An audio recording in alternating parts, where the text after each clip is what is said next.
You know, there's one family, the Bulindlelas. The youngest political prisoner that was executed in this country was a young boy called Ubeka Pansi Vulindlela at 18. The country has built, I don't know how many Solomon Mahlangu squares. Yes. He was the youngest. And Solomon Mahlangu was only executed in 1979. Ubeka Pansi Vulindlela was executed in 1964. There's not even a single high school holder named after him.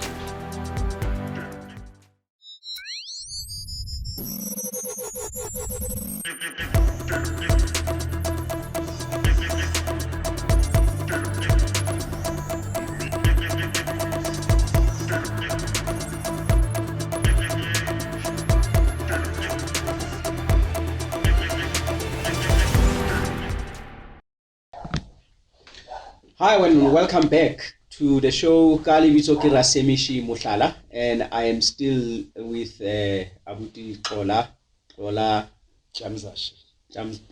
Tyamzashe. I have to get my Xhosa airtime loaded. My brother, welcome again. I have a question, a very, very interesting one.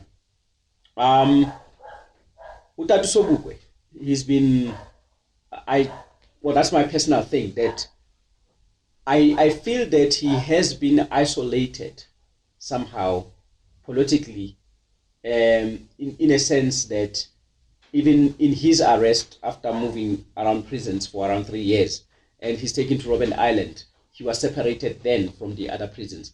And I don't know if you're the right person to answer this question, but I always wondered what made Sobukwe to be like isolated from everybody else and not being treated like every other political prisoner. The difference between Sobukwe and every other prisoner is that all the prisoners that went to Robben Island, they were sentenced to serve time in Robben Island. Okay. Now here is a man that goes to Robben Island without even a mock trial. Okay, yes. He's taken to Robben Island, and when he gets to Robben Island, he gets separated. The question is why.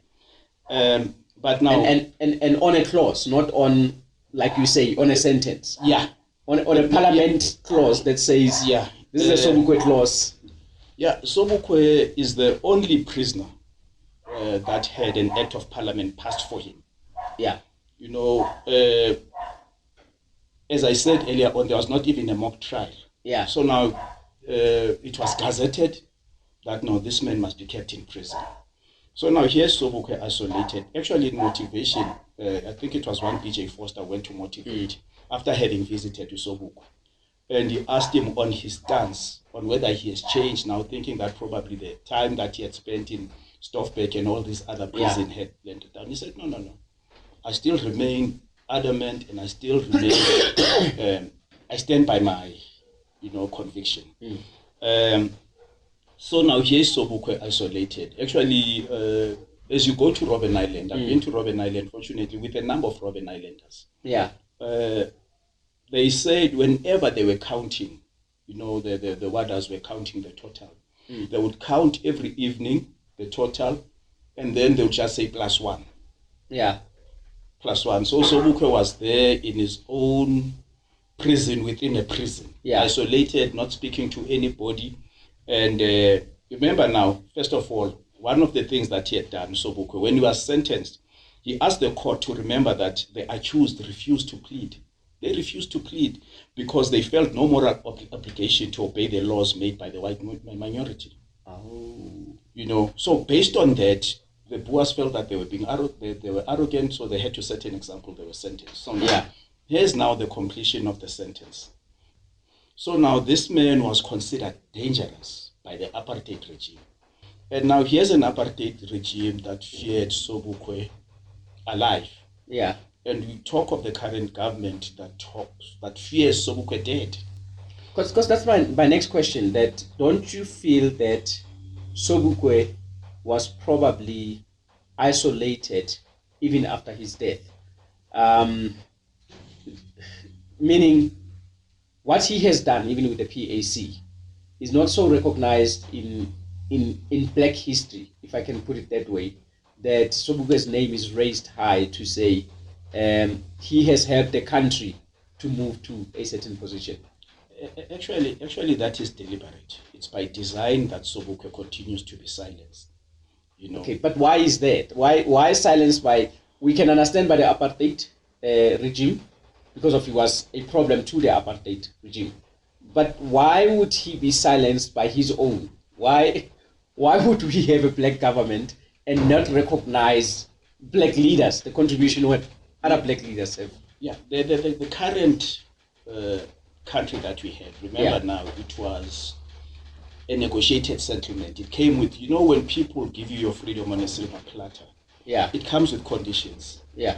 It comes with conditions that, okay, we'll give you your freedom, but lay your hands off this. I'll actually start this from the Anglo-Boer War. When the Boers were fighting with the English for this country of ours. The British emerged victorious.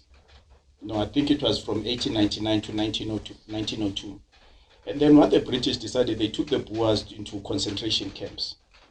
But now, this was in 1902 at the so-called peace treaty of Vereeniging. But in 1906 was what you'd call the Bambata Rebellion.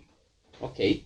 When Bambata led an army of Impi's warriors and defeated the British. Yes. The Bambata Rebellion. Yeah. But now the English realized that no, actually in Boers they actually have allies. Okay. They released them, but now to fight side by side with them. But now that freedom came with condition that, okay, listen, you guys can establish your own, but whatever, your own economy. Yeah. But you lay your hands off the mines. Okay. Because the mines belong to the Queen. And now you fast forward to 1994. Whatever it is that was discussed in the Sunset Clause, it was agreed that, okay, now listen, you are going to get a one man, one vote. You'll have political power, but you lay your hands off the mines. The mine. Those belong to the Queen. And you lay your hands off our farms, which was the backbone of the Afrikaner culture. Yeah, it's agriculture that sustained apartheid. Yeah. So now the question, okay, what do we get post 1994? Okay, no, they'll say no, it's political power. Now I've got I can now move out of Dobsonville and go and stay somewhere in the suburbs and take my children to a white school. I can now use the same toilet with the white people. So that's what we got. So now remember, now it comes with condition. That's why we still have your Ruperts who are literally running this country. When we first came into the country, we integrated into the South African National Defence Force. But one of the courses that was introduced, there was a course that was referred to as the PIP course. Yeah. PIP standing for Psychological Integration Program. That's when people went out and say, no, you people oppressed us, you people did that, their anger. One colonel, apartheid colonel, I call them apartheid colonels because they are apartheid generals and apartheid colonels. One of the apartheid colonels actually said, if we, the Afrikaners, knew that what you people were fighting for all along was what you got in 1994, would have given you this all along. Okay. So now, this is not what Sobukwe spoke of. Yeah. Sobukwe said, no, listen, we can't negotiate with you for our land. You stole our land, return our land, and then we can negotiate how we are going to. But now you first return that which you stole from us, the land question. That's why the PAC. So now, once you start talking of the land, you're touching the Queen. You're touching the Queen. Yeah. Remember now, people would ask why Marikana happened. You look at your Marikana. Marikana, I'm not sure if you know what Lonmin stands for. Remember, it was the Lonmin mine. Yes. It actually stands for London Minerals. Yes. Yeah, London Minerals. So now, when the workers do, London Minerals was making anything up to 4 billion a month in profits. When the workers now are sitting for 3 months and not working, at 12 o'clock, the Queen is expecting that if only is ring a lot, 4 billion. But when that does not happen for 3 months, it's the Queen that feels the punch. Yeah. So now they say, no, listen, do everything that way. If you have to fire them all and then do that, you go there. Here's our government that we call our government, attacking workers who are sitting on a hill Not, no, they're just saying, no, we're not working. Because now all we want is 12,500. Yeah. Decent living wage.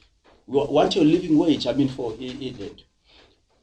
Our police go, fire them. 34 of them killed. But now, okay, we're not there. We're still talking about Sobukwe. Sobukwe now touches on that which kept Britain alive. The resources. We're talking the minerals. Yeah. This is what we're talking of the current government now. We no longer talk of what you call colonialism. We are talking of the stage that we are in now. It's neo-colonialism, whereby now you feel that there's a Turkish proverb that says the forest kept on waiting for the axe. Yeah. Because the handle was made out of wood. Yes. Thinking that they made. Yeah. It says the forest kept on shrinking, and yet they kept on voting for the axe. X. Because of the handler is one of their own. Yeah, they thought that it's one of them. Yeah. So now, for us now, we are voting for the X. That's why now our people are being killed deliberately. The system is still, the system is still the same. It's only the management. Now you see, you think, no, we're in charge now. But in charge of what? When you don't have economic freedom, you can't even. The country is actually foreign run. The Western Cape is 80% foreign owned. Yes. This is not what Sobukwe stood for. This is not what we sacrificed our youth for. And with us, we heeded to Sobukwe's call. We're talking of the magnetic that he has. Yeah. The magnetic effect that he has. We're talking of a man that managed to, his ideas brought a country to a standstill on the 21st of March. On the 31st of March, actually in Cape Town came to a standstill. Parliament closed. Yeah. As a result of people heeding to Sobukwe's call. People heeded to Sobukwe's call. I find it very, very, very interesting that he could make such an effect when people at that time were still afraid to act out, But he managed to get some. When I look at the numbers in Cape Town alone, of the people who came and held the Cape Town into standstill, that people could not even move, that the police could not even react because of it was like, if we fire a shot here, what mess is going to happen? And look at what happened in Sharpeville. It was numbers. What happened in Orlando? It was numbers. And those are not only the only places that but that he can move the country in a way that a lot of politicians cannot do now. He must have, and he didn't have the technology of the WhatsApp groups but that's why I always argue that was the turning point of South African politics. It was, definitely. So now, once you start giving Sobukwe that credit, those who have been part of the program and project to run this country will lose favor from the people. Once people realize that now, that which the people that are actually in charge of this country do not have the interest of the masses. Now, Sobukwe, that's why now he says now his focus was on the illiterate and semi-illiterate. He said now those are the people that are most oppressed. The workers. Those are the people. We can only be free when the workers are free. Okay. We can only be free when we no longer have shacks. There are vast lands that are just sitting. You'll find one white family owning thousands of hectares of land in Mpumalanga. All the white wine farms in the Western Cape, they are owned by your Mark Thatchers. Yeah. Your who's Princess Diana's brother, the Spencer, Charles Spencer or somebody. They literally own the Western Cape. Yeah. So now, once you bring not to forget some of the movie actors and rich people outside the land who own houses as big as stadiums. No, we've just had an airport that has been privatized by the king's family of UAE, the Bishop Airport. Is it? Yeah. That's bad. Only last month. So now our country is being auctioned inch by inch on a daily basis. Yeah. So now, meaning that we have been recolonized. We own nothing.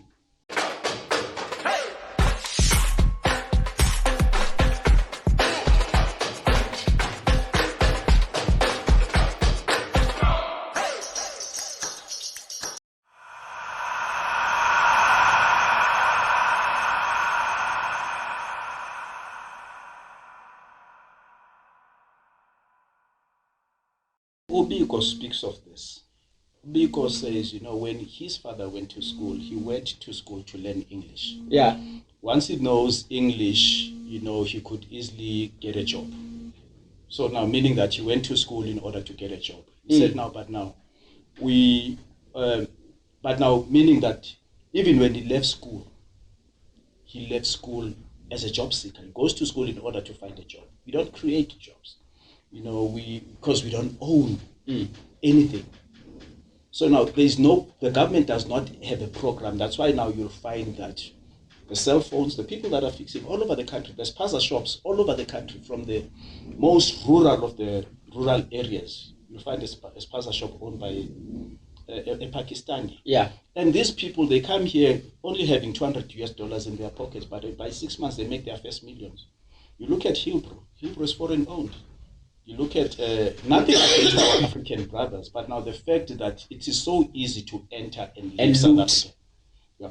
No, the looting actually it's done in the highest offices. Yeah. So how do you stop somebody that has nothing from looting when the president loots? Yeah. There's something that I have to say. I hope I will say it in the right words. It's the words of Mangaliso Sobukwe, and he says, I believe he was giving a speech somewhere, and then in his speech there was this line. I've listened to this and I loved it. And he made an example and he says, somewhere in Africa there's a beautiful African woman with a son, beautiful, and there's a man who's coming from time to time. Men want to be around this woman. There would be an Englishman who takes this woman and lives with this woman, but after some time, the man will leave. The European, another man will come, Ethiopian, be with this woman. After some time, he will leave, and then another man will come. The son is growing, and then all these men will come one by one. They will be with this woman for a while, 2 years, 5 years, and then they will go. But beauty doesn't remain. Beauty fades. Sometimes in life, this woman, there won't be any other man who would want to come and live with her. And he says that's the status of Africa. People are coming, they are taking resources, but we will never be having resources like this forever. That means all these people coming from different places, coming for resources, even in South Africa, they are coming, they are looting, they are going. One day, we're going to grow old. We won't be that attractive anymore, and we will have nothing to offer our own children.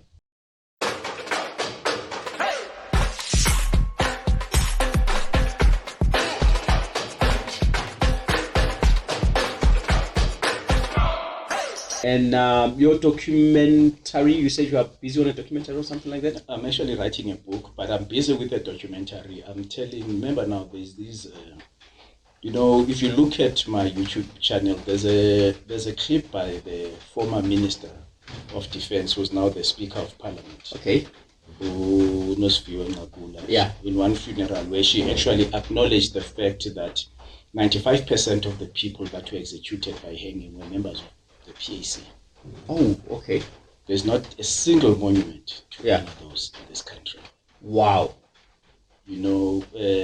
So for me, their voices are still being silenced, deliberately so, because now people think that they are claiming ownership of the armed struggle, and yet they suffered less casualties. Okay. So now I'm trying to come up. There's one family, the Vulindlelas. The youngest political prisoner that was executed in this country was a young boy called Mbeka Pansi Vulindlela at 18. The country has built, I don't know how many Solomon Mahlangu squares. Yes. As if he was the youngest. And Solomon Mahlangu was only executed in 1979. Mbeka Pansi Vulindlela was executed in 1964. Okay. There's not even a single high school named after him, rather. So these things must go out there. So for me, my intention is to give a voice to the voiceless. Okay. Give a voice to Sobukwe. Give a voice to, and now hence I'm grateful for such platforms that are actually giving Sobukwe a voice. You must give us your YouTube channel. We'll put the address on the bottom of the you just check on my. It's not necessarily a formal channel. It's just YouTube clips. That's fine. My name is Xola Tyamzashe on YouTube. Just check Xola Tyamzashe on YouTube. includes a lot of recordings that I've done of former Robben Islanders. Okay. You know, that sounds interesting. We'll put the link on the bottom. We'll also probably just put a catchphrase there on the top for people to click in, and they can probably see your videos. But it was awesome to have you here. I really appreciate you coming. Like I say, I would really want to see you again soon, so that we can be talking on these matters. That was it. Today we're talking. That was the last session. Today talking about Ntate Mangaliso Sobukwe and his ideologies and works. And from now, Emmanuel Rasemishi Mushala. Let's see you next time. Thank you.